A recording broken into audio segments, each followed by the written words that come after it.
Chapter 5. Catherine was not so much engaged at the theatre that evening in returning the nods and smiles of Miss Thorpe, though they certainly claimed much of her leisure, as to forget to look with an inquiring eye for Mr. Tilney in every box which her eye could reach. But she looked in vain. Mr. Tilney was no fonder of the play than the pump-room. She hoped to be more fortunate the next day, and when her wishes for fine weather were answered by seeing a beautiful morning, she hardly felt a doubt of it, for a fine Sunday in Bath empties every house of its inhabitants, and all the world appears on such an occasion to walk about and tell their acquaintance what a charming day it is. As soon as divine service was over, the Thorpes and Allens eagerly joined each other, and after staying long enough in the pump-room to discover that the crowd was insupportable, and that there was not a genteel face to be seen, which everybody discovers every Sunday throughout the season, they hastened away to the Crescent to breathe the fresh air of better company. Here Catherine and Isabella, arm in arm, again tasted the sweets of friendship in an unreserved conversation. They talked much, and with much enjoyment, but again was Catherine disappointed in her hope of re-seeing her partner. He was nowhere to be met with. Every search for him was equally unsuccessful. In morning lounges or evening assemblies, neither at the upper nor lower rooms, at dressed or undressed balls, was he perceivable, nor among the walkers, the horsemen, or the curricle drivers of the morning. His name was not in the pump-room book, and curiosity could do no more. He must be gone from Bath, yet he had not mentioned that his stay would be so short. This sort of mysteriousness, which is always so becoming in a hero, threw a fresh grace in Catherine's imagination around his person and manners, and increased her anxiety to know more of him.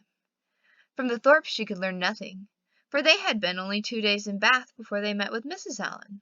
It was a subject, however, in which she often indulged with her fair friend, from whom she received every possible encouragement to continue to think of him, and his impression on her fancy was not suffered therefore to weaken. Isabella was very sure that he must be a charming young man, and was equally sure that he must have been delighted with her dear Catherine, and would therefore shortly return. She liked him the better for being a clergyman, for she must confess herself very partial to the profession, and something like a sigh escaped her as she said it. Perhaps Catherine was wrong in not demanding the cause of that gentle emotion, but she was not experienced enough in the finesse of love or the duties of friendship to know when delicate raillery was properly called for, or when a confidence should be forced. Mrs. Allen was now quite happy, quite satisfied with Bath. She had found some acquaintance, had been so lucky as to find in them the family of a most worthy old friend, and, as the completion of good fortune, had found these friends by no means so expensively dressed as herself. Her daily expressions were no longer, "I wish we had some acquaintance in Bath." They were changed into, "How glad am I we have met with Mrs. Thorpe."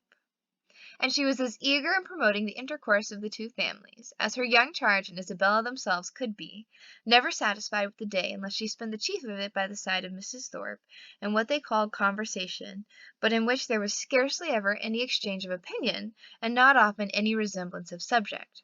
For Mrs. Thorpe talked chiefly of her children, and Mrs. Allen of her gowns.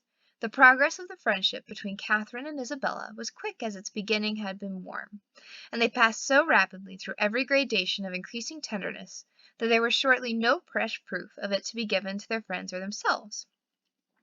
They called each other by their Christian name, were always arm in arm when they walked, pinned up each other's train for the dance, and were not to be divided in the set. And if a rainy morning deprived them of other enjoyments, they were still resolute in meeting in defiance of wet and dirt, and shut themselves up to read novels together. Yes, novels, for I will not adopt that ungenerous and impolitic custom so common with novel writers, of degrading by their contemptuous censure the very performances, to the number of which they are themselves adding, joining with their greatest enemies in bestowing the harshest epitaphs on such works, and scarcely ever permitting them to be read by their own heroine, who, if she accidentally take up a novel, is sure to turn over its insipid pages with disgust. Alas! if the heroine of one novel be not patronized by the heroine of another, from whom can she expect protection and regard? I cannot approve of it. Let us leave it to the reviewers to abuse such effusions of fancy at their leisure, and every new novel to talk in threadbare strains of the trash with which the press now groans. Let us not desert one another. We are an injured body. Although our productions have afforded more extensive and unaffected pleasure than those of any other literary corporation in the world, No species of composition has been so much decried. From pride, ignorance, or fashion, our foes are almost as many as our readers.